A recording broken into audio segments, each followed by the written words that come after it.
Eurodeputetja Qipriote Eleni Theokarus deklaron në Tiranë se Himara është tokë greke.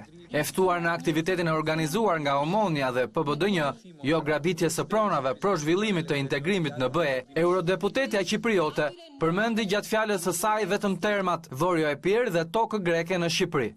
Sot këtu, mes greqizmit të Vorjo e Pirit. Αποδέχθηκαμε δέος την πρόσκλησή σας με respect të veçantë këtë για την ftesë tuaj σημερινή εκδήλωση për eventin e sotëm και δεν είναι η πρώτη φορά dhe nuk është hera e parë που παίρνω δύναμη ακουμπώντας τα άγια χώματα αυτό του πανάρχαιου ελληνικού τόπου duke prekur këto toka të shenjta të një vendi grek të lashtë. Τούτης της γης για την οποία τόσο πολύ πονάτε, për të cilën kaq shumë ju ndjeni dhimbje.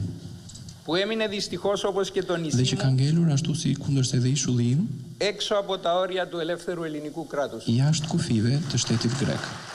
Tonet e Eleni Theokarus dukeshin edhe kërcënuese, teksa fliste për shkeljen e të drejtave të minoritetit grek në Shqipëri dhe godiste foltoren. Και γιατί κανείς ποτέ δεν πρόκειται να σας πάρει την Turqia. Për eurodeputeten Qipriote, qeveria greke ka gabuar kur është deklaruar në favor të integrimit evropian të Shqipërisë.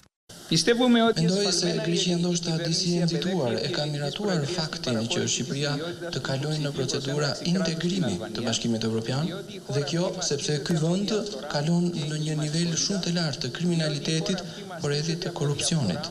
Και εγκληματικότητα.